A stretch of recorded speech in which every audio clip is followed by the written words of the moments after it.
live in a constant state of fear and misery. Do you miss me anymore? And live in a constant state of fear and misery. Do you live in a constant state of fear and misery.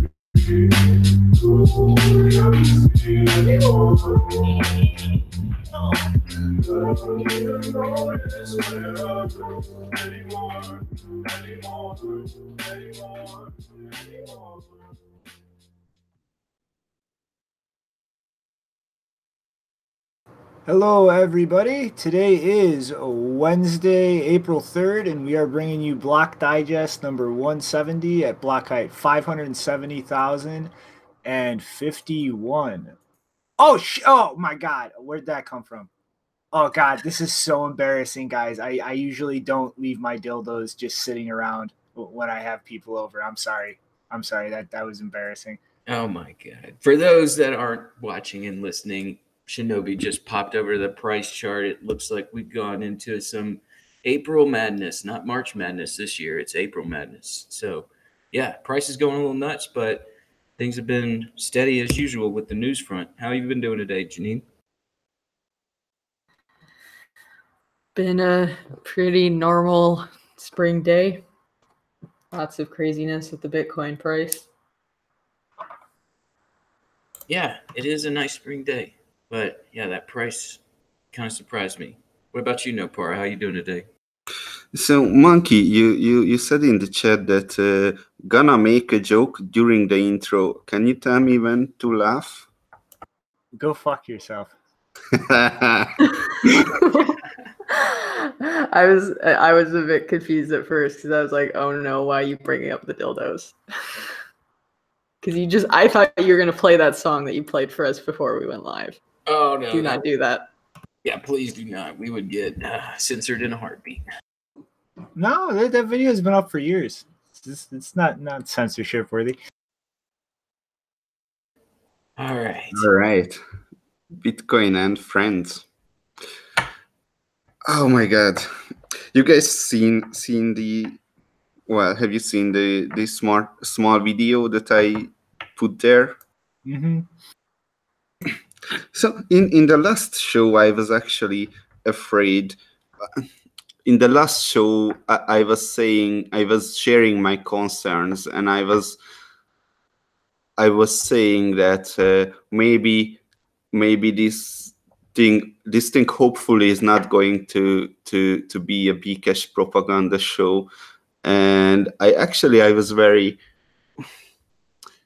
I didn't like what I say there because it was just speculation, right? And I would wanted to rephrase that somehow or something, but it looks like the new event has justified the concerns there. So what happened is the Bitcoin and Friends guy put out a video where he did it for Roger Ver. He blackmailed Roger Ver in a way that basically if Roger gives him donations, then he's going to depict Roger Ver as a superhero. And if he doesn't, then he's going to depict Roger Ver in the series as a basement dweller. That's what happened. So, what do you think? This kind of sounds like extortion. It is exactly extortion. It sounds like comedy, man. I saw another video where, yeah, they put out like the Bitcoin B guy. What's up, B? He was asking Vitalik to replace the Metallic voice actor, or they were just saying, like, or they need somebody that's the perfect blend of Russian, Canadian, and a little of whatever. It's comical, man. I think they actually are striking a nerve, and they got some good writing in there. I don't know. I see, like, I'm definitely I'm not really happy about them trying to get BCash donations But I mean, at the same time, I still don't really feel like there's any kind of line drawn. Like, you know, people producing content like that based on a donation model are going to take what they can get. So it's like, I can't really hold it against somebody for being willing to take donations in anything people are willing to give. But at the same time, it does kind of irritate me personally. But on the other side, then, it's the whole way that he was kind of like making fun of it's like the whole structure of it is just like, I still really don't know what to make of it. Is he just like trying to troll and push buttons everywhere, or are there like legitimate concerns about this spinning into propaganda land? It's like, you know, we're just gonna have to wait and see, I think.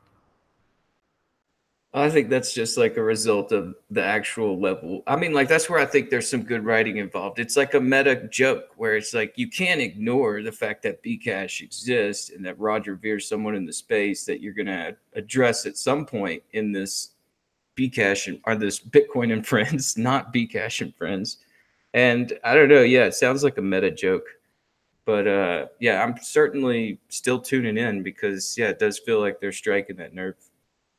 Yeah, I'm going to watch it too. Just, well, I'm not sure, but we will see, right? We will see.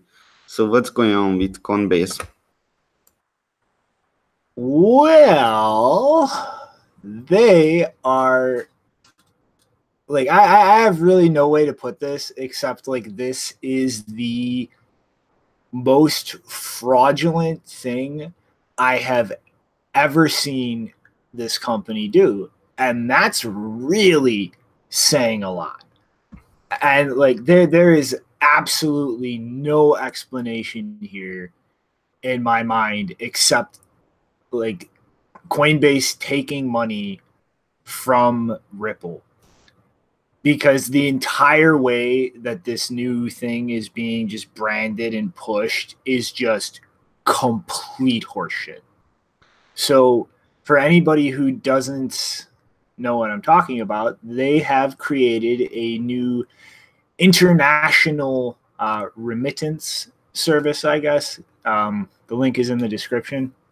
But they're branding this as send money internationally for free between Coinbase users, but only using XRP and USDC, the Coinbase Circle stablecoin. And like, this is just unbelievably like horseshit. Like, the number of times that they say fast and free on this website and compare the transaction times between Ripple, USDC, and a bank transfer is just absurd. And the free part is just objectively horseshit, because they're trying to associate this with just Ripple and USDC, but this is all just internal Coinbase accounts. So this is literally just them tweaking their internal databases to actually facilitate this transfer, and that can be literally done with any cryptocurrency they support. Like, there's absolutely nothing about using XRP or USDC that it like makes this situation possible. It's Coinbase's database. This could be done with anything, full stop. And the free part is just an outright lie, because if you look at the top of the site, there are footnotes, numbered notations under the first section. Well, network fees are charged on transfers to any non-Coinbase account, obviously, but also the purchases and sale of XRP or USDC is an important part here.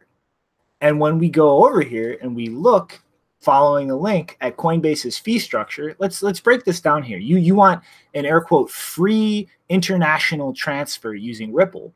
Well, if you're buying less than $10 of Ripple, the fee is 99 cents.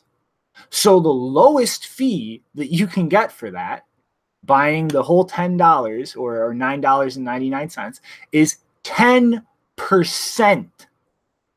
to get that Ripple to send in the first place. And the less you buy, the higher of a percent that is. You want to send $1, you're paying a fucking 100% fee to send that money. You want to send $2, it's a 50% fee. Now, anything between $10 and 25 cents or $10 and $25 is $1.49. So you're up at that point there. If you want to send $11, you're paying more than 10%. For $25 to $50, it's $1.99. For $50 to $200, it's $2.99. So literally, like, unless you want to go up to the real top tier of the $50 or $200 range, you are paying outrageously more than a number of conventional ways to actually send money like this internationally. And it is absolutely fucking absurd and outright fraudulent to sit here and try to pitch this as free international money transfers and just kind of try to hide the fees to actually purchase these assets in the footnotes. It's insane.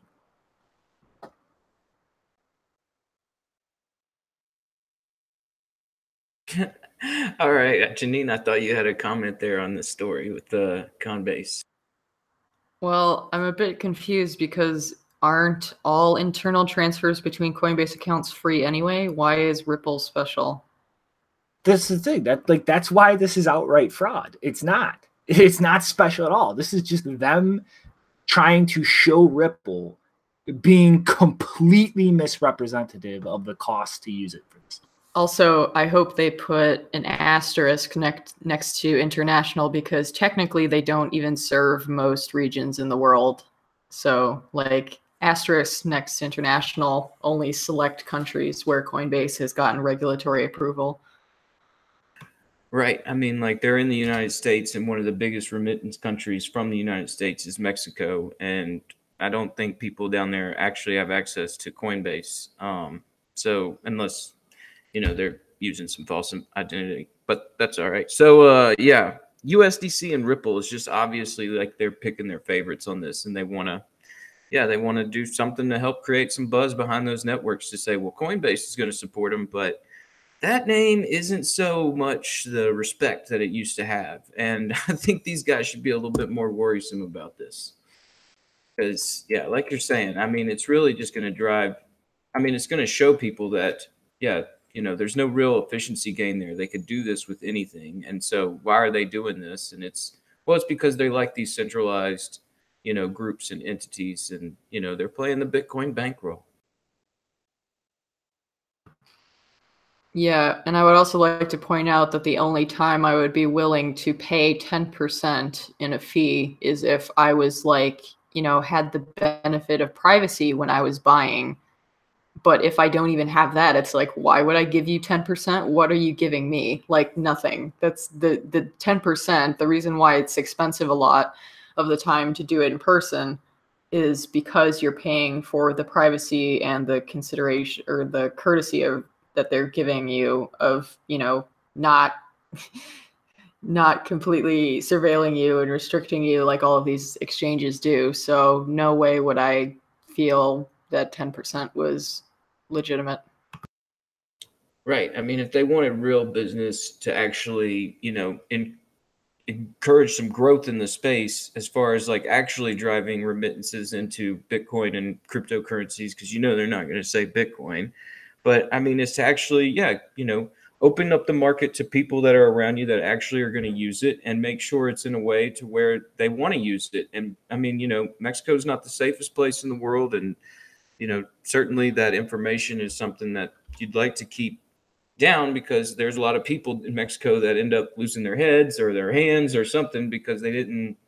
So, I mean, yeah, it just shows to me like they really don't care about actually growing the space or, actually doing some real tenable technology development. It's all about just trying to send the right signals to get the right people paid.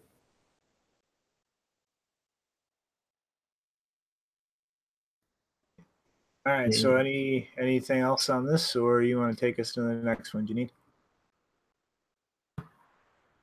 Yes, with the whole Faketoshi fiasco.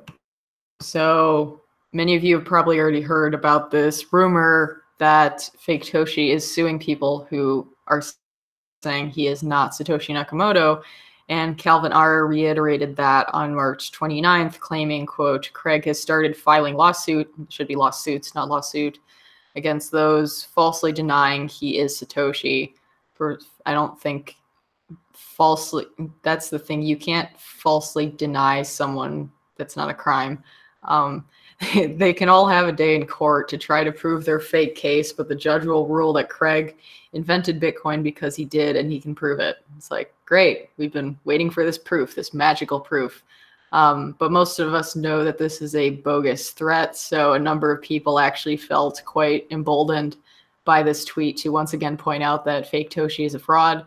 And I have not yet heard of a single person who has actually received any kind of lawsuit against them for saying Craig Wright is not Satoshi. It's just empty threats as usual. Yeah, and one thing I do want to point out is, at least for any American out there who actually gets a letter from a law firm or any kind of subpoena, there is actually a specific bill passed in Congress called the Speech Act, which was specifically created to deal with the issues of people trying to sue Americans for libel or defamation in other jurisdictions with much less protection for freedom of speech. And pretty much any ruling in a separate or international jurisdiction for libel or defamation involving an American citizen is completely unenforceable unless that case actually meets the requirements to be a valid verdict, given the free speech laws and requirements for proof of defamation in the United States. So, given the fact that Craig has red-handedly been caught trying to forge a cryptographic signature to pretend to be Satoshi, and this is objectively provable that it is a forgery, he has in fact factually committed an act of fraud, and therefore calling Craig Wright a fraud is actually a factual statement, and that is a complete utter defense against any kind of defamation case based on that. End of story. So if you're in America and you get any kind of letter involving this, just laugh it off and ignore it. There is nothing that can come of it. There is objective proof that he committed an act of fraud, that he is a fraud. End of story. Yeah, I said Craig Wright was a fraud, and I was thinking about retweeting it when I saw that too, but it's just thinking like probably isn't worth just the trouble of it all. But for You sure, get sued. What's that? You've been afraid to retweet it because you will get sued. Yeah. No, it wasn't really the fear of the lawsuit as much as I was just thinking, like, yeah, I'm having a lot of trouble with my computer and going back through old tweets, and it just got something I got frustrated with real quick and don't even think it's really relevant. I almost want to wish like we could stop talking about him. I didn't really want to include him in the artwork today, but it was like one of those where it's like, oh, So, yeah, but I mean, just highlight the importance of free speech here in the United States. I know it's one of those things where, there's a lot of problems here in the United States, but, this could definitely highlight the importance of the fact that there's at least one place in the country where people can shout out the truth from some mountaintop somewhere. But yeah, so that was, my comment on it.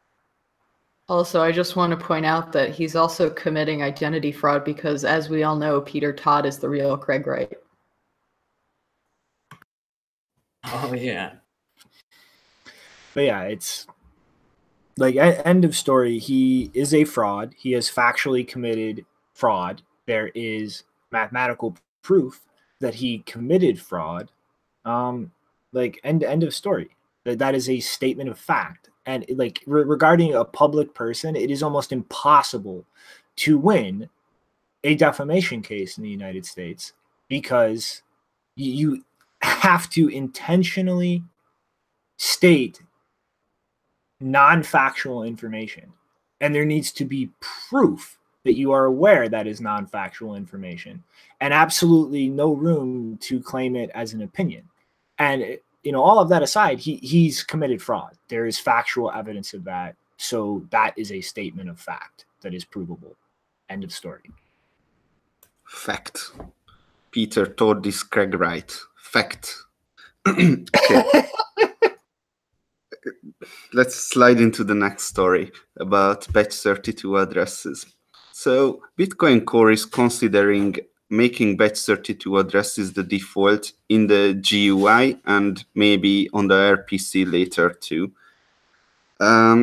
It's not decided yet, but it really looks like they are going to do that, which is nice. Then they started to look at companies or bigger services they still cannot send to batch 32 addresses. And we talked about in the digest about Bitcoin G, Bitcoin Wallet, and Gemini, who just added Bitcoin batch 32 sendability not long ago. And Gregory Maxwell brought up Blockchain Info, who actually just added batch 32 sendability on March 9.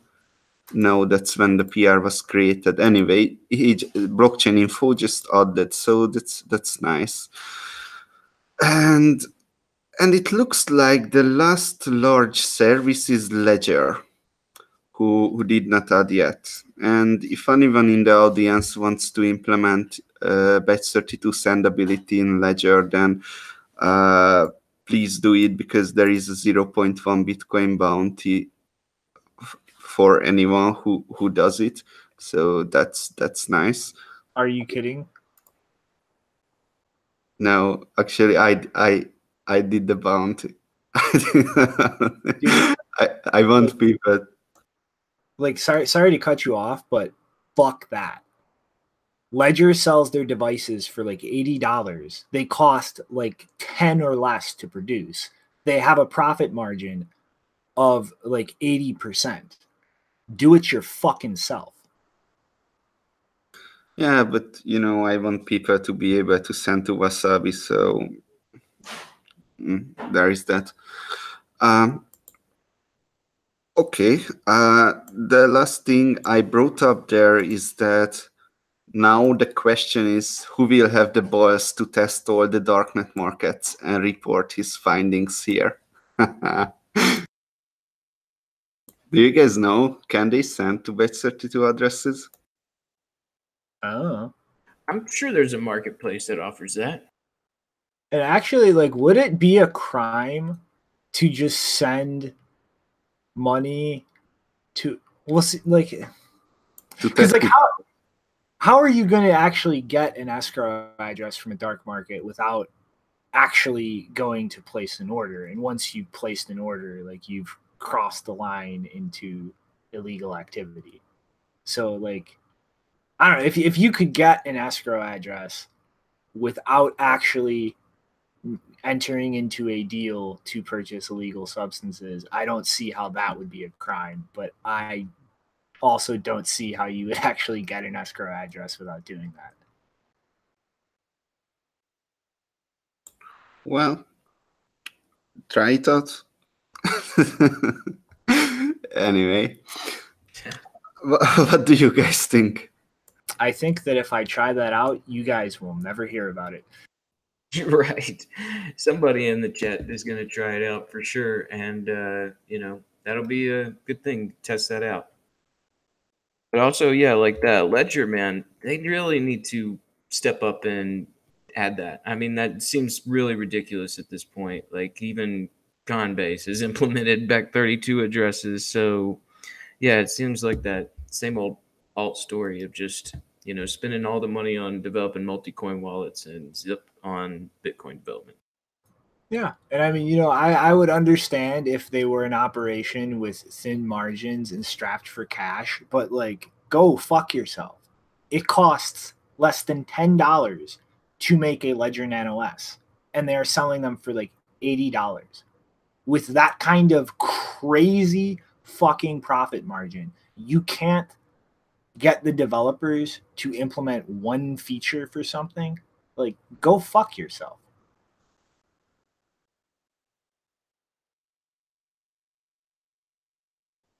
All right. Then the next story is also mine, and it's about my article on Bitcoin Core versus Wasabi wallet, network level privacy. That's such a clickbait title. The takeaway really here is that I was sitting in my room and I was trying to come up with adversaries those can break the network level privacy in some way, and I came up with basically the ISP is the only adversary that's kind of a real thing, or maybe the supernode, but that cannot break Core plus Tor and Wasabi's next version either. So it's really kind of equal, right? That's the conclusion, and if you are interested in the article, look at that. It's in the description. And did you guys read it? Do you have any feedback on this or something like that? Did I miss something? I actually didn't have a chance to, but I mean, like, speaking about what you just said, though, I mean, I honestly have to disagree with that, because Core is not using Tor by default.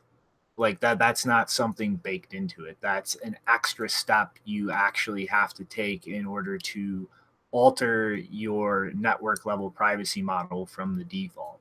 And comparing default against default, like, you know, you really have to compare, like, the fact that an ISP can see everything from Core set up as default, but Wasabi uses the client side filtering. And so you have to weigh the being able to see everything against the chance potentially that somebody could analyze blocks that you're downloading with Wasabi over a very long time horizon and potentially, like, isolate some of your transactions. And I mean, even that in consideration, like, I would say Wasabi has, like, a superior network level privacy, like, when you're comparing the default against the default. So actually, that's exactly what I did. I actually took 5 software. The first is Bitcoin Core by default. The second is Bitcoin Core and Tor. This is the second software. The third is Wasabi, the released version by default. The fourth is Wasabi, the master branch on GitHub. So that's going to be the next release. And the fifth software is Wasabi, your full node connected to it, right? So you are you are correct. You are right that you cannot really compare it without actually taking the configuration, taking the versions into account, right? So yeah, that's exactly what I did. And still, you know, it just felt like I'm looking into something that's just so not important. Really, the only thing that I think maybe as an adversary was supernodes. You know, supernodes, those are collecting data, trying to figure out whose IP is broadcasting a transaction, and supernodes can, in theory, figure out from Bitcoin Core by default. And every other software version I just mentioned before is private, not vulnerable for that. The other thing is spying ISP, which kind of I wouldn't say real, but it's definitely possible. And Bitcoin Core by default fails against the spying ISP, and Wasabi's current version without Core added to it and that's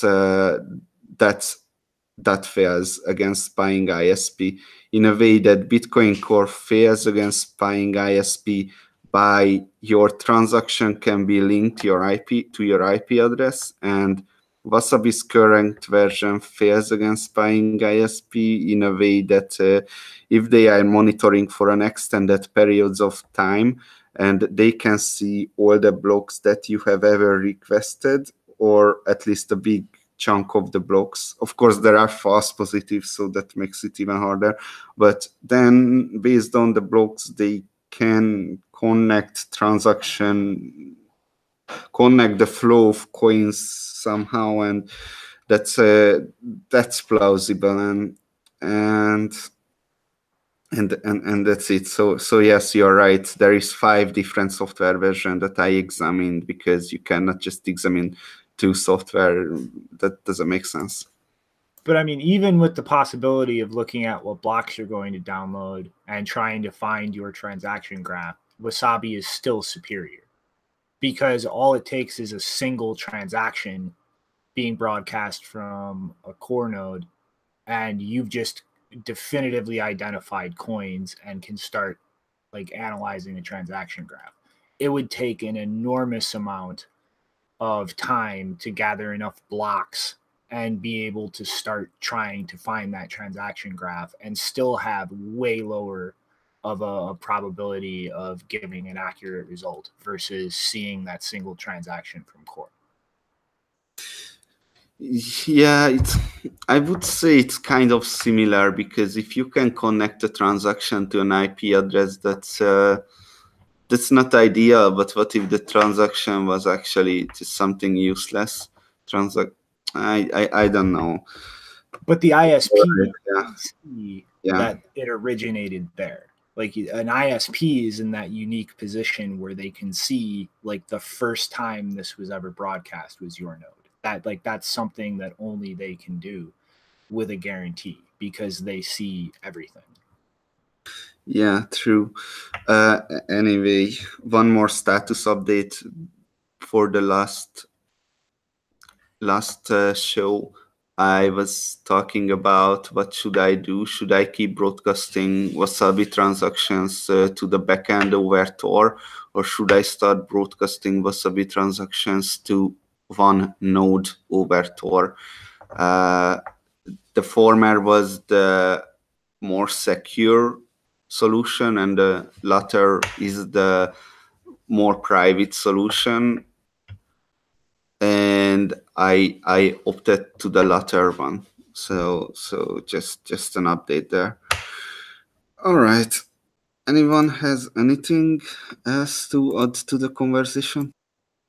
I can understand, like, the thought process behind it is connecting to your own full node is becoming like more and more important, and trying to build out the software to make that something as private as possible. I can understand going that route, but for sure, like you're saying, Shinobi, I think just like using a regular CoinJoin transaction is still about as private as you can get, as long as it's connected to your own node.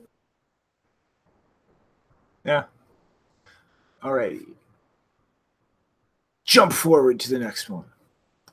So this is a little old, but on March 29th, Bithumb, a Korean exchange, was hacked for $13 million in EOS.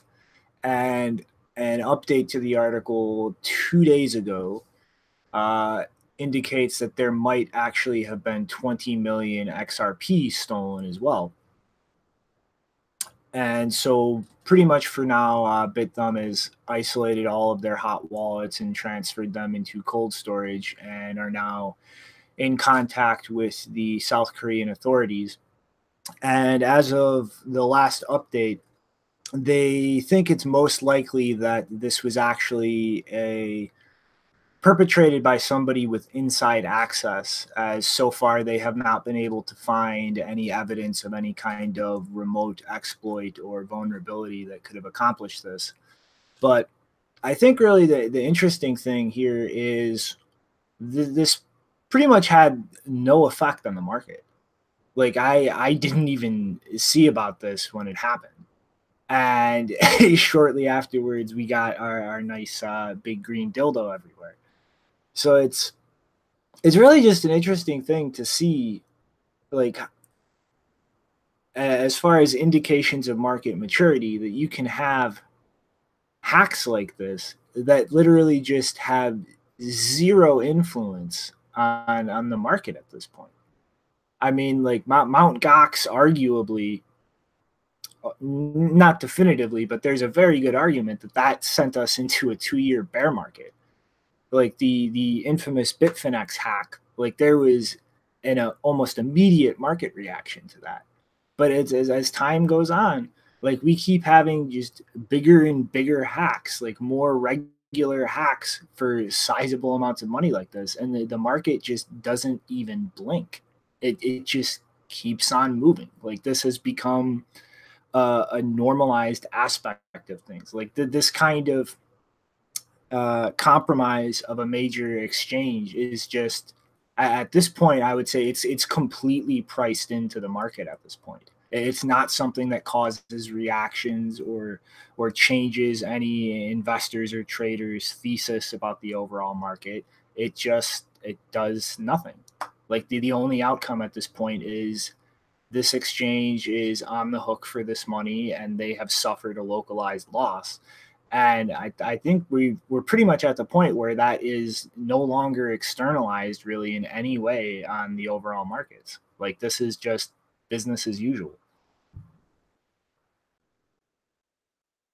Yeah, like you're saying, I mean, for sure, a hack like this earlier would have caused some scares. We've seen that, like you were saying. I mean, the Gox and Bitfinex, those hacks definitely spooked the market. And yeah, I mean, this is just something where more and more people are starting to learn that this is not a network-wide security issue. This is just, like you're saying, a localized issue. And, you know, they're going to have to deal with this loss. And that's due to, you know, setting up the security there pretty poorly. And I mean, it could be to a disgruntled employee, or, you know, or it could just be somebody actually got in there from outside. But either way, like you're saying, I mean, this has kind of become the norm where we're seeing so many, you know, not just this sort of fragrant, just funds being moving out of hot wallets, but 51% attacks and all these different problems with, you know, these different assets. And we're not really seeing the price move that much in regards to these incidents. It's mostly people are starting to understand this has got to do with people just setting up their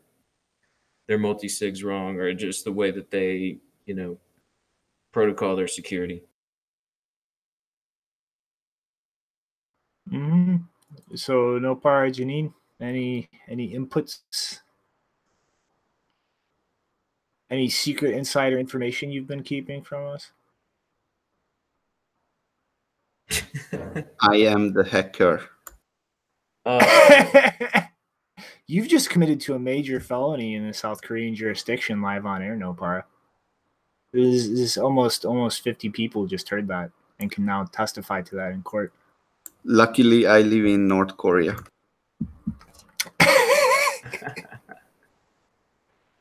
Speaking of North Korea, Want to take us into the next one, Janine? Yes. So, sorry, I was not looking at the news desk. So in episode 77, we talked about, and that was a really long time ago. We talked about the cryptocurrency exchange CoinCheck being raided by Japanese authorities. And then in episode 79, which was in February 2018, we talked about that was when CoinCheck resumed withdrawals after they lost a record-breaking amount of NEM tokens worth about $530 million. And they were then ordered to improve their business operations. And the group supposedly responsible for that hack was from North Korea, called Lazarus, which is believed to be responsible for 5 hacks in total related to cryptocurrency exchanges between 2017 and 2018, as well as the more well-known WannaCry ransomware attack.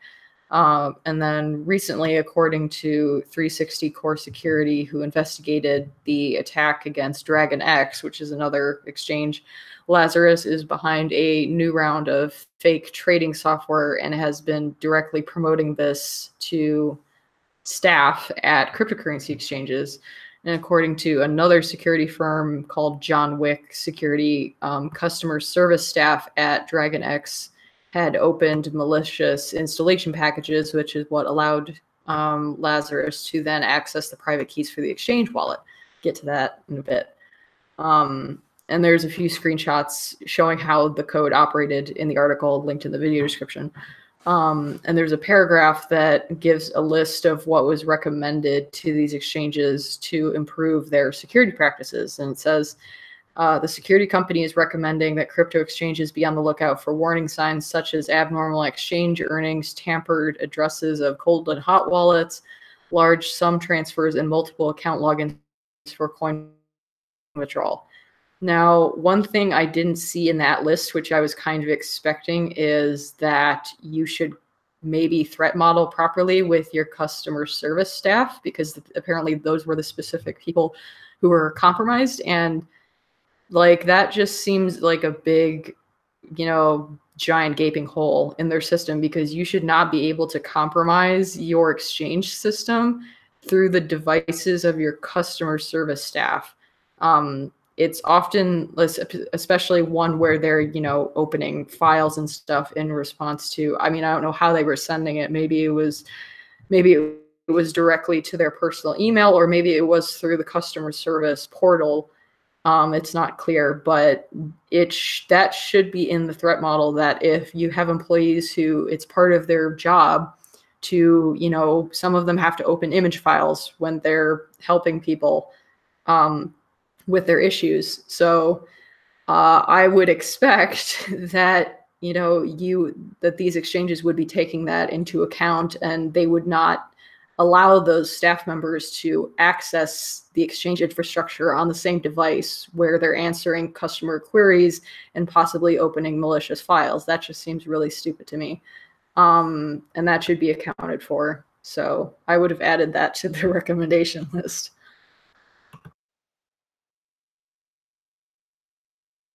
Yeah, that is, really one of the biggest potential things going forward that's going to be a regular issue to deal with.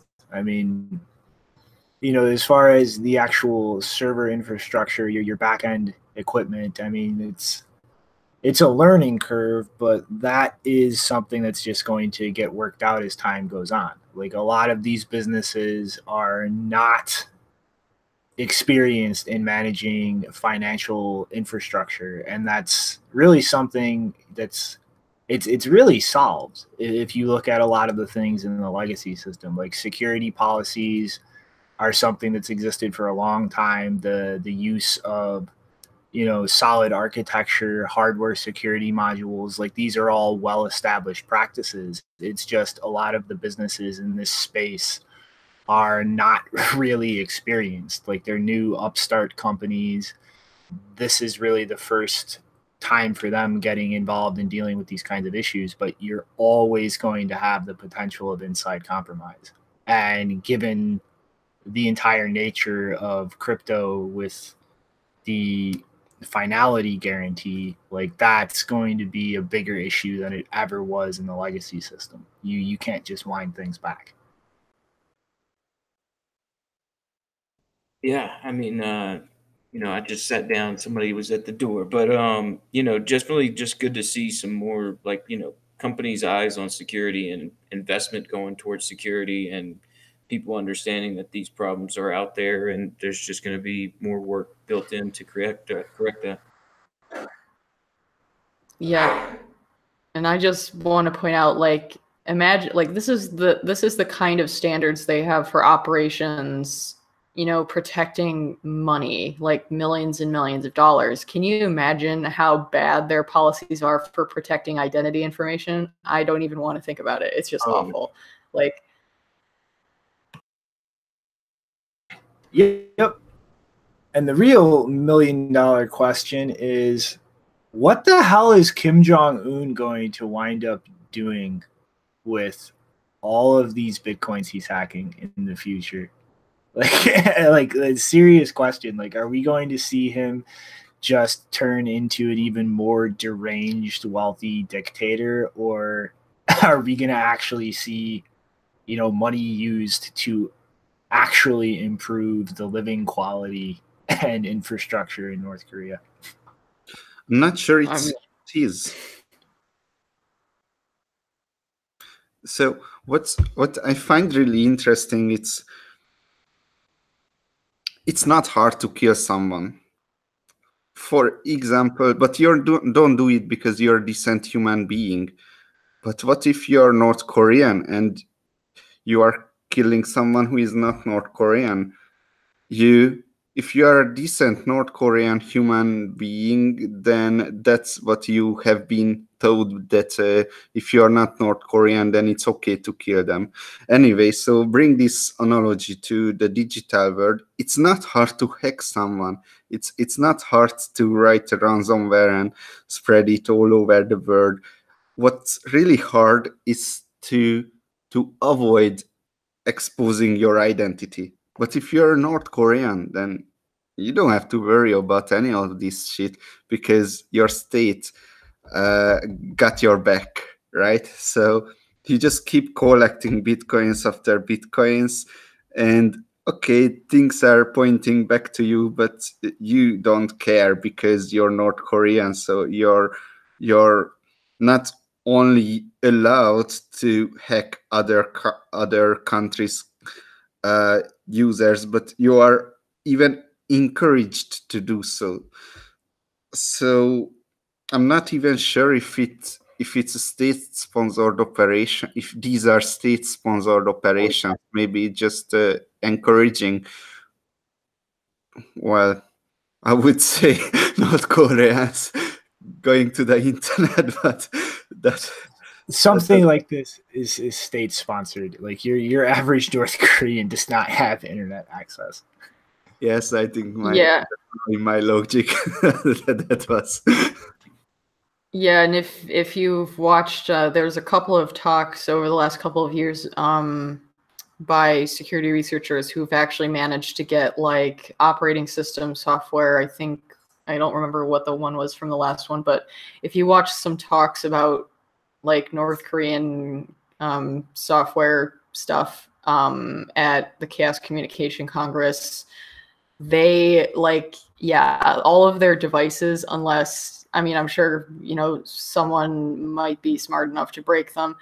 But yeah, the average North Korean, if they're doing this stuff on, computers bought in North Korea, like if at the very least, if they're not being directly state sponsored, the state is probably very aware that they're doing it and they're not going to act to stop it because they would very obviously know that it was going on. Yeah, we've done those stories like in the past where we talked about there's only a handful of families that actually have full access to the internet. And it's kind of curious just because of where North Korea is right now in diplomacy with the Western governments. We've seen Trump sitting down with this guy, and I don't even know what, I've seen pictures of it, but I've also seen conflicting headlines that these meetings didn't go well. But it does seem like there is this attempt to reunify South Korea and North Korea, and I don't know, maybe crypto will play a part in that. Maybe he will actually improve the infrastructure and they'll come together under Bitcoin or something. But for sure it's something that I'm sure the North Korea kind of got put in that crunch where they were under sanctions and it was like hard to actually transact, and it put them in this place of forging currencies, the $100 bills, and selling those and just trying to do black market everything. So it's not too surprising, I suppose, to see them jump into that, and now they're actually coming to the table when it comes to diplomacy. So it'll be interesting to see how it goes forward. Alrighty, everybody knows what means. To the next one.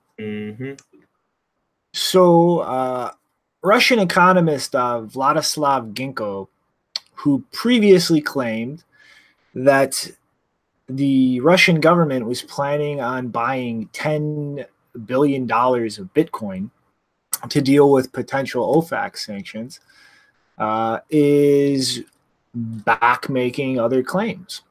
And he's saying pretty much right now that the Russian government itself has made no direct purchases of Bitcoin, but that over 1.8 million Bitcoin has been acquired by various Russian companies and wealthy Russian oligarchs, specifically to, deal with potential U.S. sanctions that would create barriers for them actually dealing with international transactions.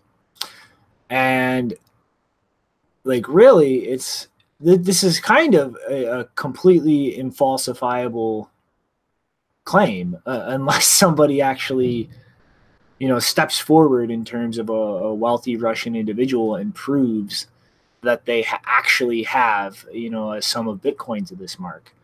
But, it's not really. I mean, I don't want to speak to the actual amounts claimed here of 1.8 million Bitcoin, because that would be that would have to have been something that has been going on for quite a long time, probably predating his previous statements about the actual government investing $10 billion in Bitcoin. But the overall claim that wealthy individuals and companies are acquiring it, it's not that crazy. Because really, if you come down and from the absurdity of the claim at its face, who would actually really get hit with the brunt of the effects there? It is big companies and wealthy individuals. And most people think in terms of sanctions of the overall population that's going to get hurt because of the trickle down effect of that. But really, it's those companies and those wealthy people who really stand to lose the most in the monetary sense. And it's not at all that crazy to think that they would start preparing themselves for the potential of sanctions getting even tighter and introducing more problems for them dealing with things internationally. And, really, there's no other game except Bitcoin right now. That's your option. Countries like Russia and China have been building out alternatives to SWIFT and working on that. But I mean, ultimately, that's something that's going to take a lot of time and be very limited in terms of where you can actually engage in commerce. Whereas Bitcoin is pretty much everywhere. You don't have to wait for infrastructure for people to plug into it. It's there. Everybody's already plugged into it. And, when you move past the amounts claimed here and just think about the basic dynamic of the situation, it's not really that crazy.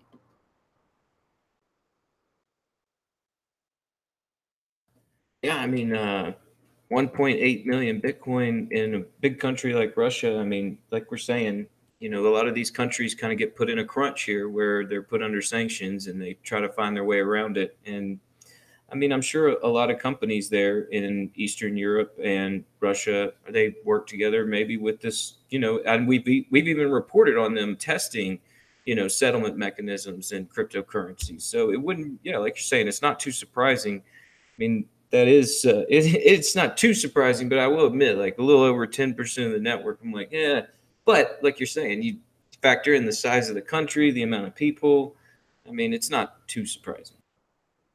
And I mean, it's really a rational move. Like Russia has been, we covered a while ago, working on pretty much protocols to completely isolate Russia from the rest of the internet and establish their own, local intranet with very strict government controls on it. And I mean, that's not really that shocking, but at the same time, you can't really extrapolate from that and use that kind of logic to assume that would carry over into things like their economy, like preparing for some way to still deal with the rest of the world in terms of business. Like they've been through trying to isolate themselves economically during the reign of the Soviet Union. Like that doesn't work.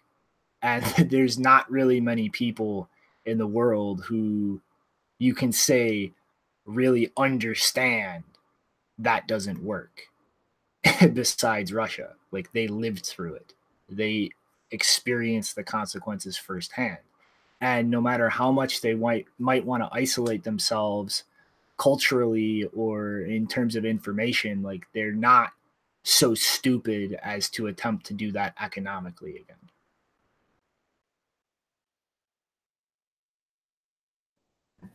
Yeah, man. I mean, it's one of those things where you can kind of look at the states, and I mean, people. I've talked about this with people on the streets. It's just like that breakup of that union. It's something similar here. We might see states transacting with a settlement mechanism like crypto. If there's not any more comments, we can move on to some craziness that's been going on here. Go ahead.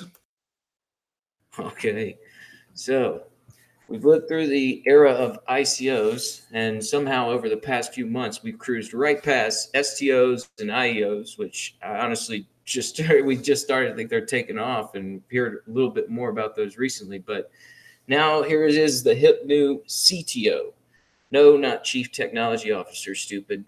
It's the consumer token offering. You remember that crazy ICO civil we discussed a few times? Guess what? It's a CTO. And like I said, the C is for consumption, and how exactly you're supposed to consume civil is a question I'd like to hear answered. Not just myself, but I'm sure it's a question legal experts will be discussing too. This article from Decrypt Media admits their fundraising is secured through the Ethereum startup incubator Consensus. It's no wonder they typed up their opinion on the matter and are pushing it out into the ether to see if the SEC throws up any red flags. All right, so the article goes on to say that Consensus created this consumer token framework with which they plan to launch 4 separate CTOs this year. Civil had a failure to launch last year, and they relaunched their sale just last month and have so far raised a little over $300,000. Now, these funds raised are supposedly following this consumer token framework, which is also linked in the show notes. It's pretty lengthy, but here are some of the highlights. This comes from the first principle of the framework. Quote, ensure the token's intrinsic features do not include equity ownership, equity-like economic rights, e.g. passive, earned dividends, or other characteristics of a financial instrument. Ensure the token is consumptive in nature, i.e. the token represents or provides access to good, service, and or content.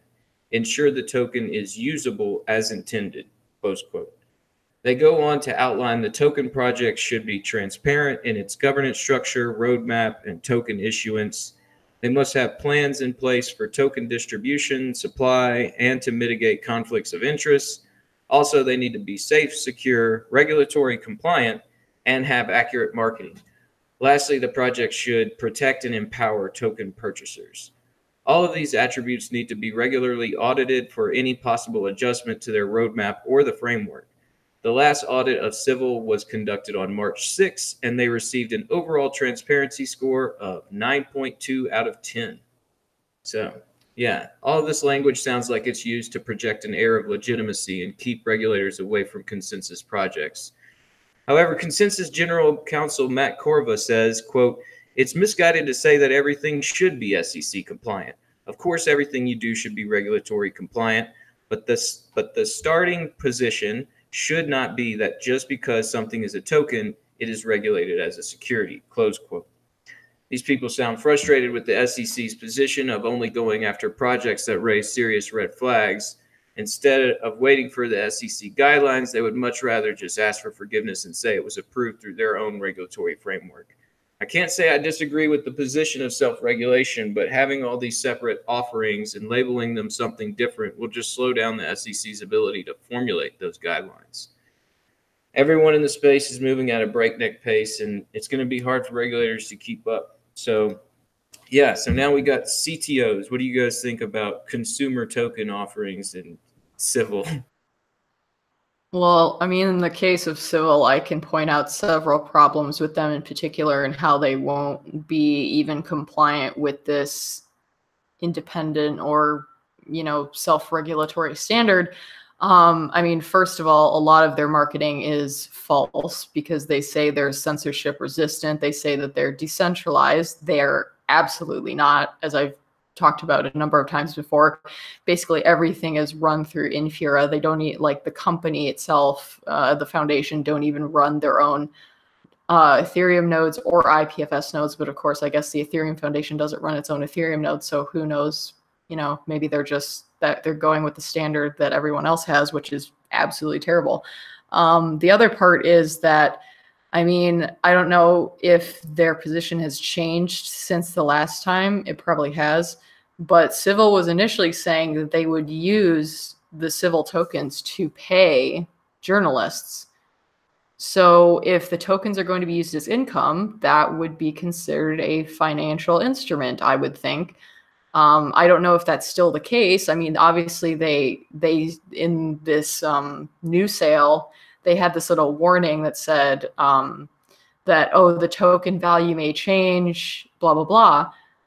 Initially in the first sale, there was all these rumors about what the CEO was saying about it increasing in value massively, and that kind of got them in a bit of hot water because obviously people who did buy the token and then the sale failed were very upset that they didn't get that return on investment, which is a clear marker of a security. So I would say that they have failed and they are failing on multiple accounts, but it doesn't surprise me that Consensus would, I mean, that sounds really corrupt to me. Consensus gave their own project a 9.5 rating for transparency. 9.2. Yeah, that's just weird. Like, you're not, if you're funding a project, I mean, I guess you can do a rating for your own records, but you can't consider that to be, yeah, 10 out of 10 in governance is even, oh my God, that's absolutely awful.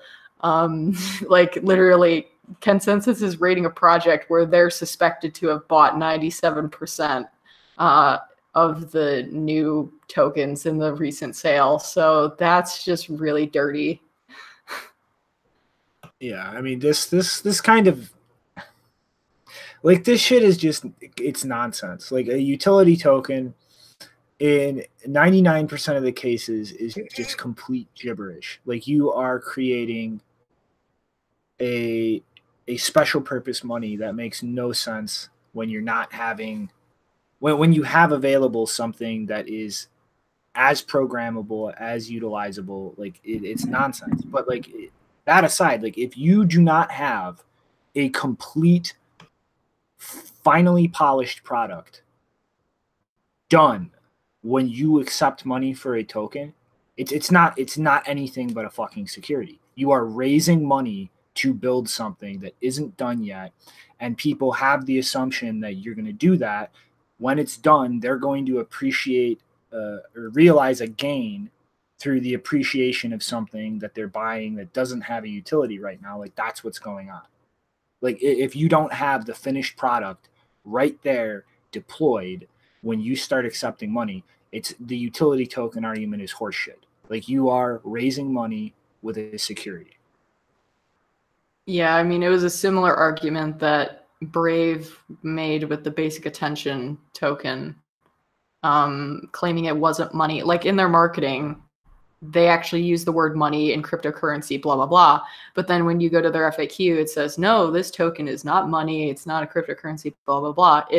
I think they use something, it was like some legal term about, you know, voluntary contribution. I think that's the term they use. So they tried to not use the word money, but they also did use the word money. And clearly it was being used as money because when you're giving this token to the content creators, they then sell it either for fiat or for a different cryptocurrency from the custodial wallet that they made every creator use for some stupid reason, probably for KYC. And so, yeah, that was clearly money. So it's like these word games are not like, whatever, do what you want, but I'm not interested in them because, you know, all you're doing, like, if they're trying to like kiss up to the regulators, one, it's not going to work in the long run. Two, it just makes you look, it's really fake and it's unnecessary. Like this token, I have not seen a single, probably the only example of a utility token that I've seen so far is maybe the BISC one, because I think that's actually used for fees and stuff. But other than that, I have not seen a single utility token that actually works as a utility token. Yeah, I mean, like, and this is where they're even trying to make this differentiation of like, there are utility tokens and this is a consumptive token or consumption token. And I mean, they say it's like it, but it's not it. And yeah, the way they keep playing this game of like, well, it's not money, but meanwhile, you're creating this entire DeFi movement of decentralized finance where it sounds like they're trying to push a token into any sort of new wallet or new project or multi-sig, anything that can, like, you can snitch in a token, they're going to do it. And then they're going to label it some sort of different token. I mean, like this initial exchange offering thing, I mean, like, I kind of understand that. Like you're saying, the BIS token, it makes sense. Like I understand exchanges offering a token and, you know, they're going to have some sort of use case for that in the back end for their traders. But I mean, this idea of like, well, we need to create a CTO for these things that are going to be doing this, and we need to be an STO for these things that are doing that. And this is all going to create this ecosystem. Like I've talked to these guys, these Ethereum guys, they rave on about, you know, Vitalik Buterin is now a political theorist who runs around with Glenn Wild, some guy who wrote Radical Markets. And this is all about making it to where nobody even owns anything. This is like, it's going to be a world where you're constantly taxed just to own it for a time period. It's weird, man. These guys are getting a little crazy. And I mean, it's really kind of crazy that they think this is going to help sort of speed up the process of the SEC being able to come up with some sort of guidelines. I mean, that position definitely explains why he never answered my tweet about, you know, he was arguing with Shinobi about whether privacy or whether private property should be respected. And he said something like, what if private property was respected 80% of the time? And I responded, what if consent was respected 80% of the time? And he still has not replied to that. And people think that that's hilarious. I'm telling you, it's a little scary. I mean, we were talking at the last meetup and they were just mentioning this idea of some sort of tax. I think I can't remember the name of it right now, but they were saying you wouldn't own anything. You would be paying like this tax and everything was for sale at any point in time. And if somebody wanted to take on the risk of that tax, then they can buy it from you. It's odd. That's delusional. Okay, that's utterly delusional. It like property rights are an innate thing, and it doesn't matter what you do to try to get rid of it. Communist fucking China. The transition to capitalism had its seeds in farmers who got together in secret and actually started growing crops for themselves in a capitalist way under the risk of death because the communist way of doing things was fucking them over so bad. Like the idea that you can get rid of property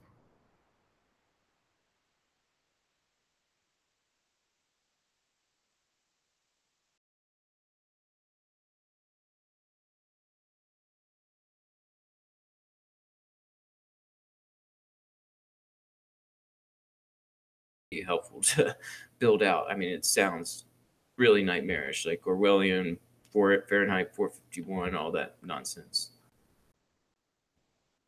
All right, so let's go on and get into like, okay, so the SEC, are they trying to keep up with all this? So it looks like the SEC is trying to keep up by hiring another crypto specialist. This report comes to us from a job posting for the position of attorney advisor at the Division of Trading and Markets on usajobs.gov.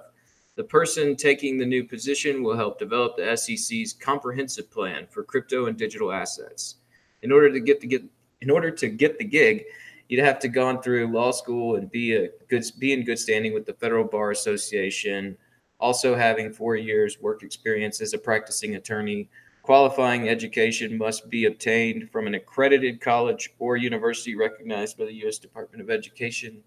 And the person taking this position will also need to, quote, apply knowledge of federal security laws to digital asset securities and crypto matters, i.e., broker-dealer, exchange, clearing agency, and transferring registrations, exchange product applications, sales and trading practices, etc., close quote. Last year, the SEC appointed a crypto czar in order to coordinate efforts across all SEC divisions and offices regarding the application of U.S. securities law to emerging digital assets and innovations, including initial coins offerings and cryptocurrencies. So the closing date for the application is April 12th. Maybe they'll get someone real smart who can help put together some common sense guidelines for the industry. I guess it's good to see they're at least reaching out to try and find staff to help create this comprehensive plan. But honestly, the space is so small, I don't understand why these serious entities don't just pick someone and recruit them. But yeah, the qualifications necessary for this position are really going to limit the scope of this person's ability to discern what is happening in the crypto sphere. All this time in traditional organizations gaining certifications just cuts back on their ability to actually investigate the industry. So it does look like they're at least hiring some people to keep up. So there's that. Yeah, this is an absolutely horrible idea. And like I will seriously lose my shit if somebody from Coin Center winds up getting in this position, because they themselves have gigantic gaps in their understanding of how shit in this space actually works. Like and just this whole idea is a ridiculously stupid idea, because they're completely incapable of assessing anything, which is why they're looking for this person in the first place. So they're not going to actually be able to assess if this person's knowledge of the space is accurate or impartial. Like what's going to wind up happening is you're going to get some air quote blockchain expert who just starts spewing complete bullshit, rationalizing things that make no sense, and giving the SEC a completely distorted view of what the technology in this space can actually do and what it's actually useful for. Like this is fucking retarded. Like they would be infinitely better just trying to muddle along themselves, taking in input from everywhere.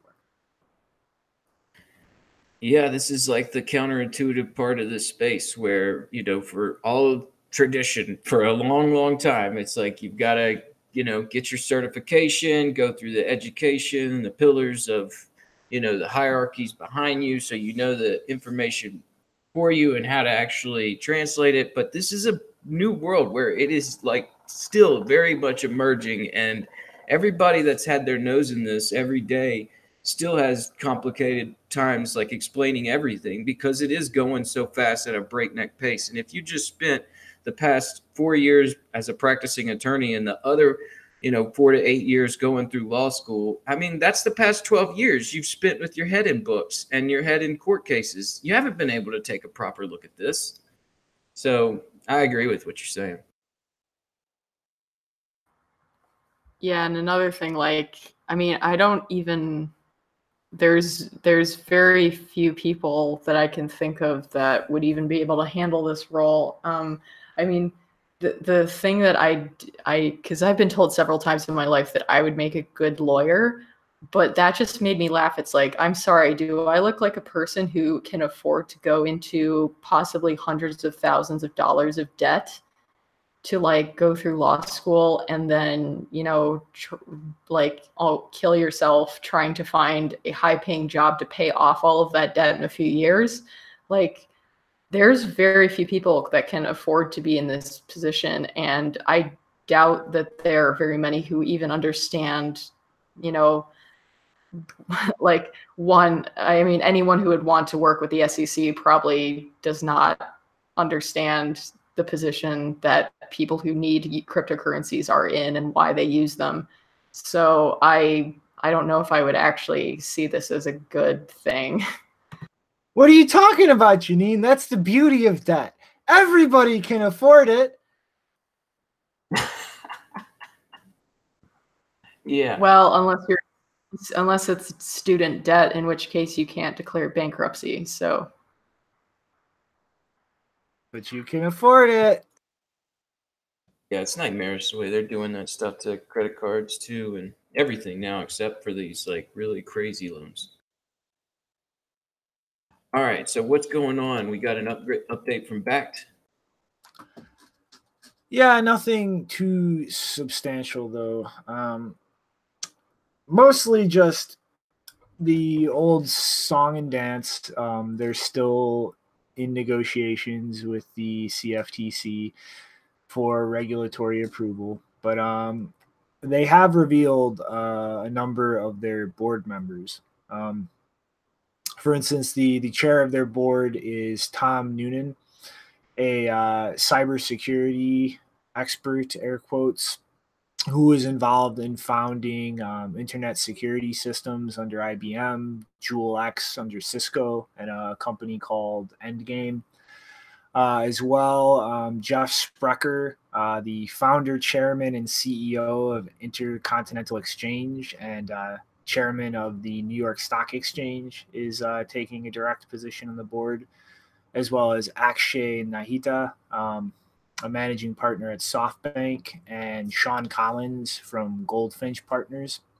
So, yeah, there are a lot of big names taking direct positions in Bakkt. Like this is not something that's kind of just been thrown off under its own umbrella and left to be handled by a number of lower level people. Like this is definitely a hands-on project from the point of view of the people running the New York Stock Exchange. And as well, like they're kind of trying to spin the recent report by Bitwise about genuine versus fake volume on different exchanges as a big reason why something like Bakkt is needed. And honestly, I don't really entirely agree with them, although I do think that something like Bakkt would help to a degree with these issues. But part of the whole dynamic with the exchange volume we've seen is it's really something it's self-policing. Like that's the reason that the 10 exchanges in that report behave the way they do is because arbitrage between those exchanges linked them together. And I mean, ultimately, over time, that kind of deals with that issue itself. If you pump a market on an exchange not linked together with other ones through arbitrage corridors, it's not going to really affect the overall market. So that core market is kind of insulated in a way from exchanges manipulating volume specifically because of arbitrage. But given I mean, really what this just comes down to is the CFTC approving like them self-custodying things. And it's something that's inevitable. I mean, the people involved in this project are the type of people who get what they want. Like these are the people greasing wheels behind doors. And if something doesn't change in terms of their desire to launch this company, it's going to happen inevitably. Yeah, I mean, this is something that, we've been reporting on for a while now because it does look like something very serious coming down the pipes. I mean, these are some major players from traditional institutions that, like you're saying, I mean, whenever they start making moves, they're the people that, they're getting what they're building. And I mean, it's something that really is a matter of time. I mean, people are kind of jazzed about the price right now because we finally bounced out of this like 3 to 4 range and moving up higher. But I mean, things could go really nuts when we start to see some major institutions putting forward this type of thing. And it's only going to grow after that, because then once we start seeing that level of market structure, we'll likely start to see a lot of these ETFs go through. Mm-hmm. So no par, Janine, 2 cents. Penny for your thoughts. I would rather see 1 million normal people buy Bitcoin. You just got wrecked by a robot. Yeah, Robot Jadine was with us for a minute. Oh, want to try that again?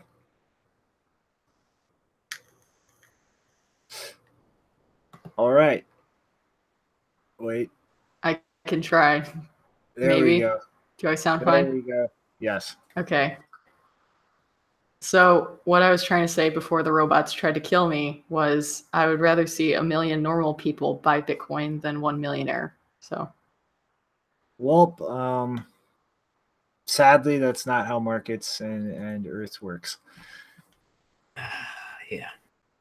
Like, I agree, but I get it. It's like, you know, there's always going to be these first movers. The order of operations will be inverse. Alrighty. Where are we going next, man? Got this network downtime from the Fed, huh? So FedWire went down on the 2nd for a good chunk of the day. And for people who don't know what that is exactly, it's a wire transfer system operated by the Federal Reserve. And originally, it was something closed off to everybody except actual member banks of the Federal Reserve Board. But I think sometime around the 80s, there was actually a push to open things up to non-member banks, and actually a price tier established for different non-members to use it. And it is one of the backbones of the financial system, both internationally and especially domestically. It's something that processes multiple trillions of dollars a day, and pretty much all interbank wires are processed through this system. And there's still really been no explanation, but it went down, and obviously that means none of this this important economic activity was actually being processed. There were actually a number of bank employees commenting all over on social media about this, and actual substantial financial deals that were put on halt because wires to or from the relevant parties were not able to be confirmed. And I mean, really, this is, usually the headlines are, the Visa goes down, or the MasterCard network is not processing payments or going through an outage. But I mean, that's something that really only affects consumers at the end of the day, the bottom of the barrel. This is literally how all of the banks and institutions in this country process money. And this is how like any foreign bank that has international branches in the United States actually interacts with the financial system here. And it really, it's not like the economy crashed or we saw the stock market take a nosedive because of this, but it really just goes to show that at the end of the day, the entire backbone of the financial system in this country is something that can just go down like that. It's a single point of failure, a single point of attack. And when you're talking about the 21st century on Earth, with everything being digitalized and, an immeasurable amount of digital attack services opening up day by day, that's not really a tenable situation to maintain long term.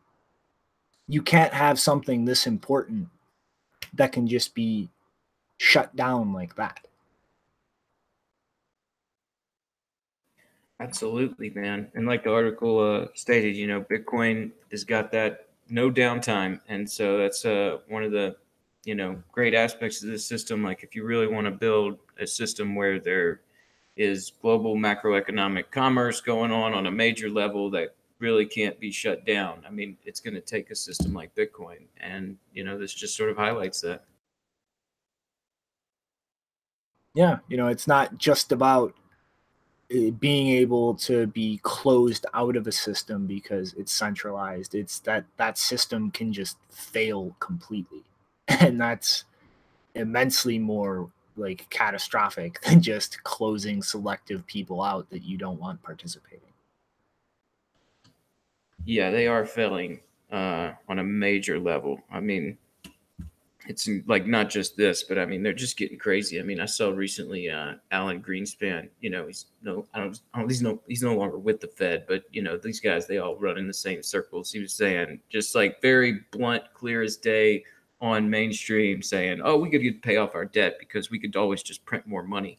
And it's just like people are waking up to you guys' nonsense, and it's very obvious that you become bloated and inefficient in today's world, and it's about time for a change.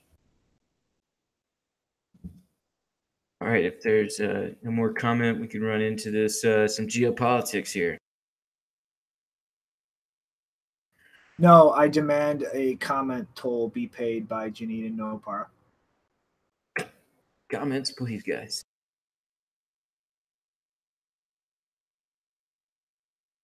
Gotta pay the toll troll to get into this. Next story. Wait, what am I paying for? Paying for access for the show to continue. All right, so we got a laugh and a snicker, so that'll work. So it looks like Pakistan is going to be the next country to try and formulate. Oh wait, do you have something there, Janine? I was just gonna say, like, you guys know that I'm like an admin on this channel. You can't just lock me out. Oh, but I can. Not live on air, you can't. Oh yeah, let's we do got places to go. So not this time, Shinobi. Is that a challenge? Is that a dare to click this nice shiny eject button? Oh no, don't do it. Don't you do it, man. All right, I'm gonna throw down the hammer. Let's move on. So it looks like Pakistan is going to be the next country to try and formulate guidelines for the cryptocurrency industry. According to sources in the finance ministry, on Monday, the federal government decided to introduce regulations for digital currencies as part of its action plan pertaining to the FATF. We covered the creation of these Financial Action Task Force guidelines in episode 134, Everyone Gets a Stablecoin. They are heavy-handed in their language on terrorism and money laundering to encourage surveillance of the industry. The source says, quote, "These regulations will help combating money laundering and terrorism financing, while it will also help regulation of digital currencies throughout the country." Close quote. He also reiterated the FATF's warning of digital currencies being used by terrorist organizations. So these new regulations will be introduced through electronic money institutions, EMIs, that are essentially an issued license by the government. The federal government there can suspend or cancel licenses of EMIs when companies deviate from the set of rules and regulations they formulate. This new framework has yet to be released publicly, as it still needs to be ratified by the country's central bank, the State Bank of Pakistan. And Bitcoin Magazine reports on the draft regulations made by the SBP in October of last year. They say, quote, "Companies will be mandated to meet specific capital requirements, carry out due diligence regarding their customers, including storing their personal and residential information, and take predetermined steps to ensure the safety of their customers' funds. Operating licenses will be suspended or revoked if and when local crypto firms refuse to abide by the rules," close quote. So it looks like Pakistan is falling in line with other countries that aren't that well educated on the space, and they get easily spooked by all the language used by the FATF. Now we might see Pakistan spend the foreseeable future in a position similar to India. I guess at least they would know the position of the government there in Pakistan, whereas in India, they are still waiting to hear back from the RBI. That's an interesting dynamic, and it's surprising to see them both take a similar position. Maybe now we'll see the Supreme Court of India take a position against that circular. So, yeah, that's what's going on right now in some geopolitics. You guys got any comment on Pakistan just following the FATF guidelines. Insert joke about common hatred of cryptocurrency creating peace. Yeah, nobody wants that. Peacetime. Janine Nopar, y'all got any comment about Pakistan? Y'all ever been there? Some people say money laundering is a made-up crime because it goes something like this. Why would you send someone to jail for moving money around? Because what really happened is the crime, and if you cannot find what was the crime, then you send people to jail because they move money around, and that makes no sense. They're just trying to enforce bad hygiene through legislation. Well, they got that and that cot, man. That stuff tears their gums up. All right, so going from there and back to the United States, we are seeing states compete for the mind share of the industry. South Carolina just introduced House Bill 4351, titled the South Carolina Blockchain Industry Empowerment Act of 2019. This information comes to us from Drew Hinks, who's an attorney and adjunct professor at NYU. He says this looks like the friendliest batch of pro-virtual currency laws in an incredibly long title. And he's right, because if you look at the first image in the tweet, all that bold text is considered the title of the document. For those listening, it takes up over half the page. So the Blockchain Industry Empowerment Act of 2019 is the short version. Anyway, this new legislation is supposed to turn South Carolina into a statewide blockchain incubator. It will create a fintech sandbox and help develop innovations using blockchain technology, like corporate share tokens, and these tokens won't be subject to any securities and money transmission laws. Next, it will offer consumer protection bonds for digital assets as property, an opt-in framework for banks to custody digital assets, and it will also clarify jurisdiction of digital assets under South Carolina courts. Then they're also amending their Anti-Money Laundering Act to exempt virtual currencies. Last thing Drew tells us is it appears to echo Wyoming's approach in defining custody as a bailment and etc. This legislation offers broad definitions for blockchains to the point that the word is used in the definition of innovation. So it sounds like South Carolina isn't playing around and trying to attack attention from the space to see if people would like to set up shop there. We'll see how it goes, as we've seen a patchwork of varying levels of support or opposition to this industry within the states. I know South Carolina has some beaches and it's got some good barbecue food down there, but I don't know if you could beat these mountains out here in Colorado, and they seem to be pretty favorable too. So I think I'll stick around here for now. But what do you guys think about moving to South Kakalaki, or what do they call it there? Wait, they're literally exempting digital currencies from their anti-money laundering laws? Yeah, that's what they say. But I mean, this hadn't passed yet. That's not gonna pass. Yeah, like these things go. Usually you get a couple of drafts and then they redraw it up. But I mean, you know, here in Colorado, we tried to pass a couple of bills, or we tried to pass a bill in 2017, a couple in 2018, and we finally passed one the beginning here of 2019. And, you know, that's, of course, dealing with Digital Token Act is what I'm talking about there. So, yeah, I mean, we're at least seeing like a competing patchwork for this positive side of the industry that tries to see like there's something new to be created here. Yeah, that's like, I seriously find that very hard to believe that there is not, I mean, any kind of federal law requiring some minimum, you know, AML regulations of cryptocurrencies. Like that's, yeah, like that is, I find that very hard to believe. And if like,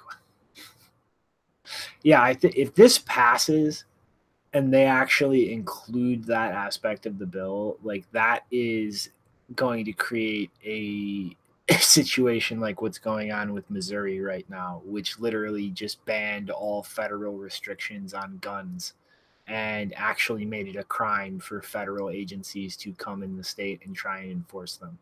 Like that's, I mean, yeah, I'm having a really hard time digesting that right now because that is extreme even for the most friendly type of legislation I've seen for crypto in this country. Extreme enough to get you to move to South Kakalaki? Nope. Every time you say that, it sounds like you're saying khakis. It's like, yeah, South khakis. That's like a slang term from the South. I think call them North and South Kakalaki. I don't know if that's a Cajun word or not, but it's something for sure. I even think that was my friend from Kentucky that told me that one because I don't know, they're like big basketball rivals or something. All right, so yeah, maybe they will do that. If they do, you know, we'll see what happens. They'll be taking, like you're saying, a pretty extreme position, and maybe it'll make other states start to think about taking a position at least a little bit more in that direction. All right, so what is going on? We got a new ATM, one that actually offers Lightning access, huh? Yeah, so the Bitcoin Association of Hong Kong held a Lightning hack day at the end of March, and one of the things that was debuted at the event was a Lightning ATM. If you want to see one in action, there's a video from their Twitter account in the video description featuring Felix Weiss. And I say debut because this was apparently the first Lightning ATM that we know of. Of course, there are various Lightning compatible merchant portals that have popped up at some businesses around the world. Like, I mean, I think by now there's definitely some in Germany, Switzerland, and other parts of Europe. I can't quite tell from the interface in the video if the machine accepts coins, but I really hope it does, because especially when you're doing small transactions with Lightning, I really hope that we will finally have an ATM that accepts pocket change, because I'm a person who carries pocket change and actually uses pocket change, and I would like some place to put it. Thank you. Yeah, it gets a small amount of sat for that pocket change. I know those Coinstar machines, they're supposedly dishing out some Bitcoin for your spare pocket change. If they ask me for an ID, though, I don't care what Lightning stuff it has. It's dead to me.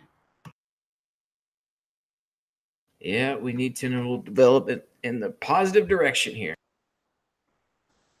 Yeah, I mean, this is a good thing to see. I mean, it's not even just, the amounts. I mean, that is a really awesome thing that this would enable cost-effective purchasing of a lot lower amounts of Bitcoin. But I mean, this also can really deal with the zero conf issue.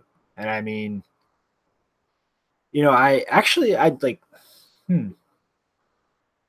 now I'm wondering if you could construct a submarine swap construct that would actually allow you to, wow, yeah. I think you could, if you sent your Bitcoin on chain into a submarine swap that you had the hash lock preimage for, you could let it confirm while you're on your way to the ATM. And then if you don't actually go through with purchasing the ATM, you just don't reveal the hash lock. But if you do, you just release the hash lock at the ATM and then get your cash, so that you can deal with the zero comp issue even if you don't yourself have a Lightning channel. Like, you could just send it ahead of time and it would be confirmed and ready to deal with when you get there. Yeah, I mean, solving that zero conf issue would definitely help, move that business forward, because for sure that's something where we saw people stealing hundreds of thousands of dollars recently up in Canada based on that. And yeah, I've recently been looking into all these ATMs, and the margin on these things are really small. You really kind of have to have, like, sort of be passive or sitting somewhere where, you know, it's not exactly the most profitable way of doing things, but there is, you know, these different ways of building it out to where it could become more profitable. And yeah, it's going to be interesting to see it be developed. I mean, all this Lightning Network stuff is just, it's going to be interesting to see the way it all kind of snaps Bitcoin together with fast transactions and settlement. That's all, you know, above board. What is the margin of these things in your area?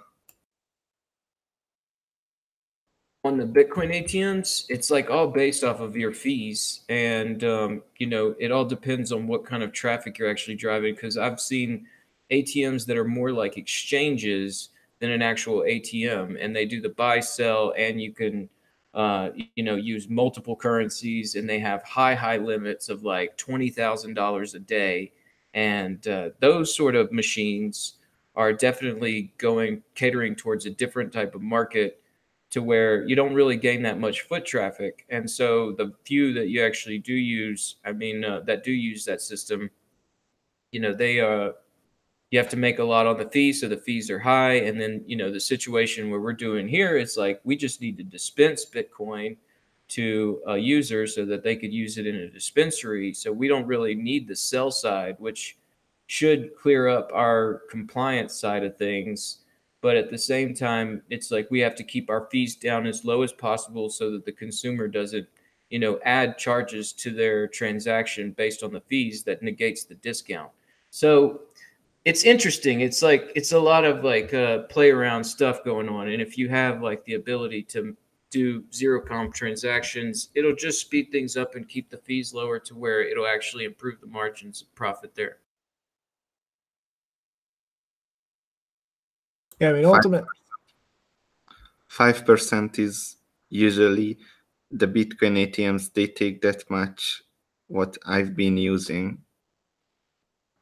I mean, there's not really much competition for them yet. I mean, they can get away with charging that because they know like the people going there are doing so for a reason instead of other exchanges, and they can charge that premium. It's really like you're not going to see that change until you see, you know, competition push towards saturation and that really bringing the fees down. Yeah, I've been running around town, you know, testing out ATMs just to sort of get a feel for the market. And I'd say like 10%, around 10% is the average. And the compliance is a little too heavy, if you ask me. But, you know, things will change as long as, like you're saying, the competition builds up. I think if we could make a machine that dispenses small amounts of Bitcoin, we should be able to keep the compliance rather low. But we'll see. All right, so where are we going now, man? We got Augur with some design flaws, huh? Don't say. So there is really a fundamental flaw here regarding just how things are structured with Augur. And for those who don't know, I'm assuming almost nobody, Augur is a prediction market system on Ethereum that is supposed to, air quote, solve the Oracle problem by devolving it into proof of stake voting, essentially.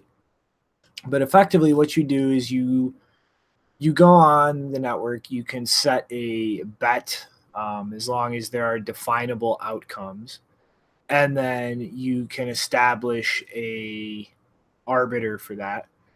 And if it's disputed, it resolves to the stake vote. But effectively, there is the possibility for a bet to resolve as invalid.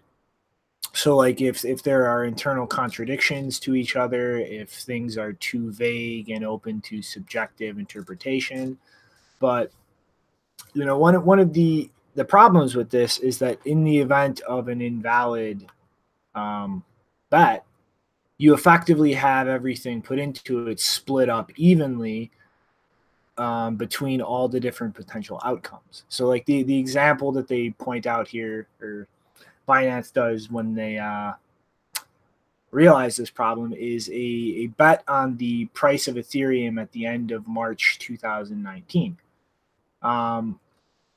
And pretty much the options, I believe, were $1,000 or above, $100 to $1,000, or $0 to $100. And the issue here is, though, in the description, it's pretty much ending, it says, at March 31st, 2019 UTC, so the end of that day. But in the actual contract expiry, it's actually ending at 2 in the morning on April 1st, 8 hours ahead of UTC. And so kind of the issue here is, you're looking at the expiry is contradicting the description in terms of what price is actually going to be pulled into. And so what can happen here is this gets resolved as invalid, and instead of the winners collecting the money here, you have these two invalid votes, which were 0 to 100 or 1,000 or above, that would automatically get a third of the potential reward for having made the correct bet in this, even though they're both invalid or incorrect bets, because the entire thing resolved as invalid. And so this is kind of gameable. And one of the things Augur did is create a validity bond, which effectively is money that gets forfeited by the person who creates a market if the market is resolved as invalid. But the thing is the cost is pretty much static, and so it's pretty much set up in a way where if you create this market that's going to resolve as invalid, very likely, and you stand to gain more than the validity bond that you'll forfeit, then you're just going to do it anyway. Like that's a static cost isn't really a disincentive there, because people are just going to do it anyway if they gain more than they lose with that bond. And this is something they're planning on fixing in the next version, to have an adjustable validity bond that would go up the more markets are resolved as invalid. But really the reason Binance kind of pushed this report out there is this is something that they've known about for like 6 months or more, but they haven't really done anything to address this so far. And it really, it just kind of goes to show is all of the ways people have tried to hack together to kind of, air quotes, solve the Oracle problem, keep introducing more flaws in ways to game things. I mean, like, ultimately, like, a blockchain cannot know anything about the outside world, about what is going on outside of that blockchain. And you need people to play that role of informing it what's going on outside of it. And it's really just, it's ridiculous at this point. All of the contrived mechanisms to try to claim you have decentralized oracles or ungameable oracles, just by, instead of going to one or a few people, going to hundreds or thousands of people in the instance of this proof of stake voting for Oracle. Like, you just introduce more attack surface, more ways that things can be gamed. And I mean, this just goes to prove it. Like, I can just set something up that you can't really have an Oracle answer properly. And the way this protocol is designed, I can make money off of that. And I mean, it's like, it's really like, people just need to step back and accept that you need an Oracle that you can trust. And the more that you try to design protocols for oracles that you call trustless, the more cracks in the system that can be manipulated are going to creep into it. And that's just the whole nature of this dynamic. Yeah, Augur was one of those projects when I first heard about it. It sounded interesting, but it did sound an awful lot like you're just you're throwing a whole bunch of complexity out there and a lot of reason to try and find bugs within that system. I mean, if there's a way that you can take advantage of this timing error to say, hey, there's a bet out here for a lot of money, and I can take that. I mean, yeah, it's like. It's just creating a bunch of small little honeypots for people that actually understand how to take advantage of the system. So yeah, just follow that old additive, man. Keep it simple, stupid. Like this, like that's blockchain. That's the way you should keep it simple because that added complexity, you're just gonna run into more bugs. I was an Augur back holder for a year or so. Oh my god, I'd never admit that. And I kept it on either Cryptsy or Mintpal. I don't know. Did you get angry when they abandoned Augur and went and made Gnosis, which is pretty much just another prediction market thing by the same team? Did that make you angry? Did that make your bags hurt? No, I think I already sold it by that time because what it was, I actually had a trading strategy which actually works, and I'm still doing that. But now I don't have time to look into what's going on. So when I see a shit coin and I think it's gonna pump, and I buy it, then it's not pumping but it's dropping. Then I'm just not selling because it's gonna pump eventually. So I just keep S-ing it out and waiting, and it's 100% that it's going to go up, and then I sell it. So that's what I was doing for a very long time, and actually quite successfully. I don't. Yeah, I wanted to buy into shit coins. I'm just too busy to deal with these things anymore. I bought all the shit coins and then I sold them all too early because I'm an idiot. I feel you on that.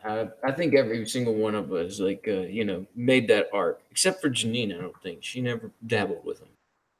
No, I only accepted one altcoin ever as a donation, but I've never used anything else besides Bitcoin. What was the alt? I'm not going to say. I'm just saying it was a very small amount, not even worth mentioning. All right, I was gonna say you make the price. You bought Monero. Zcash. No, nope, nope. All right, we are going to play the Guess Janine shitcoin game. So you didn't even sold your BCash? Did you sell your Bitcoin Cash? No, I haven't sold any fork coins because my strategy was to pretend that they didn't exist, and I'm never going to touch them. That's the smartest move. Oh yeah, I'm gonna say it was one of these privacy coins. You testing out the tech. That's all. You're a secret Kraywitz cultist, aren't you? Who are you asking? You didn't sell any of your forks. No, I don't. Yeah, because I don't sell. That's not what I do. I don't hold either because I don't care about them. I just pretend they don't exist because they're worthless to me. You're praying at the altar of the furry oracle. The shitcoin digest.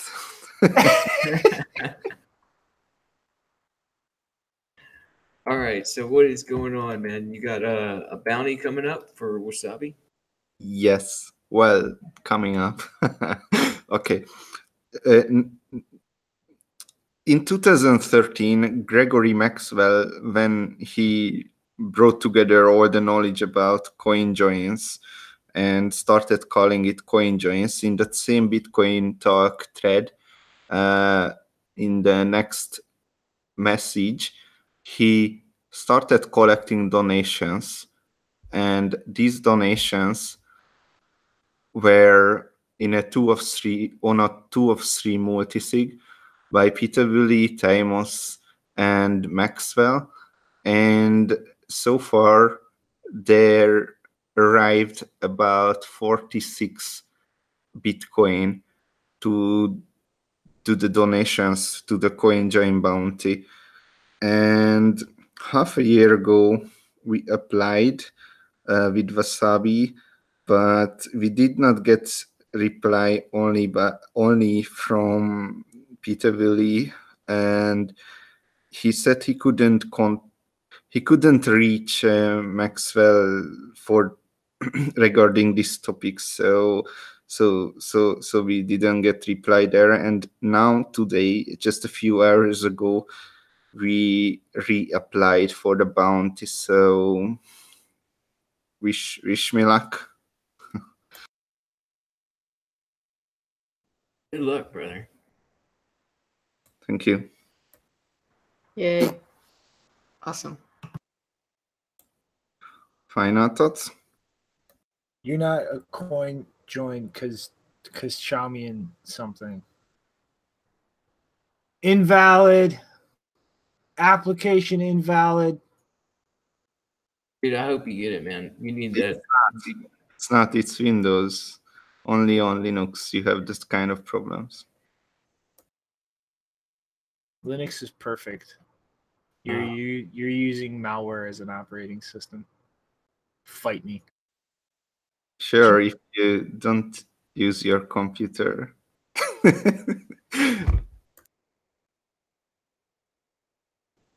All right, man. So, rounding off two final thoughts. My final thought was the whole April Fool's fiasco of stuff going on Twitter, like the Blockstream just dishing out the trolls with the Ethereum Block Explorer and the Infinity Sync Time, and also they threw out the blockchain timestamp. They like replaced the Bitcoin not blockchain not Bitcoin narrative for timestamps, and that was hysterical. And Shinobi, you changed your position. You left Blockstream and you moved over to Bitmain. What happened there? Oh, I mean, who's going to turn down a CEO position, at the biggest company in the entire ecosystem? I don't know, man. Secret spy Blockstream guy. That seems like one of those cool James Bond positions you can't replace. But I got the feeling you're going to take over real well there, and I really look forward to seeing those mining units get pushed out you're talking about. Yep. Going to stay profitable as a miner literally forever. All right, so yeah, do you guys have any comment on the April Fool's jokes? Did any of them get you? I'll admit the ETH Block Explorer from Blockstream got me for about 2 minutes, and then it's just oh, okay, I get it now. That was awesome. I mean, they didn't get me, but I'd say the ones that were the most easily believable was the tone vase, and the one about Peter Valkenburg leaving Coin Center. I actually believe that one for a second. That one wouldn't be too surprising. I wanted to do also the know your customer joke, but I chickened out. That would have been funny, but yeah, I get where you're coming from. I mean, it's fun. You know what is interesting? It is like, I wish somebody said this. I can't remember who said, and it's probably been said quite a few times. Everybody should treat every day like April Fool's, where everybody's a lot more suspicious about what they're reading. Yeah, I wish. Yeah, I mean, I've been misrepresented in a couple of times before, and I don't know if it's a good idea. For example, on the Chris DeRose Bitcoin Uncensored podcast, I was joking with DeRose, with Chris, that, oh yeah, I'm building a privacy wallet because I got a lot of money from Silk Road, so that's my motivation. And then there was a guy who started to spread that thing like it would be true. So I'm kind of afraid. Yeah, I get it, man. Jokes sometimes get taken a little too seriously. So yeah, especially some people running around with the rope. All righty. okay. My final thought is going to get me yelled at, audience. So you better appreciate this. I'm switching my sound input now. Better not be copyrighted. Oh no. Sitting on the bed, flopping her titties out. I had a boner jumping all around, and she just smiled and said, "Looky here." She had a brand new toy set with curl her hair. Bought it at a sex shop somewhere. Said, "Where you want it, baby, I don't care. We can shove it in your wuss or put it in your rear. I can probe you in the ass with a big green dildo. Back and forth, bitch, till it hurts my elbow. Keep your voice down so the neighbors don't know. You know how you deal with things in your butthole." Well, Bull market 2019, bitches. That is the worst song I've ever heard. It does sound a little like Delirious. What's that movie where they're in the backwoods and there's like that banjo playing? What is that song? no, it's from the Cowboy Bebop, right? Yeah, what's that called? It's not Delusion. What is that? Deliverance. Deliverance. There you go. Yeah, it sounds like some Deliverance dude talking about trading. And I mean, I get it. Like, it's kind of funny, but geez, yeah, the language is a little. It's almost like one of those old Adam Sandler songs. Dude, that is officially the bull market of 2019 theme song. It's official. I've declared it. So what you're trying to say is that traders look at dildos all day. Yeah, pretty much. So I've never looked at a dildo, apparently. I only see screenshots of them. We like the green ones more than the red ones. You don't want to get into that with Jinin. So aliens. What's red supposed to be? Bad. Very bad. Painful. Those are hurting times. Alrighty. Now Here's your choice. Aliens or Satan. So, like, I guess you're gonna just call it. Like, you think we're back in a bull market, huh? Like, I mean, I think so too. I don't know. We'll see. It's All right. give it a week or two, and let's see where this goes. So before you go offline, I'd like to say that quickly that tomorrow I go to Malta, and if someone wants to meet me, someone's gonna be on the Conbase and Adam Beck conference. It's an interesting pair. If someone's gonna be there, then you might can recognize me. I have a big beard. Hopefully the larger bird in the audience. So see you there. Sounds fun, man. Have safe travels. Give them hell. You should wear a T-shirt that says "I got my money from the Silk Road." Oh my god. I shouldn't I? Mm-hmm. Alrighty, folks. So until next time, toodaloo. Later, everyone.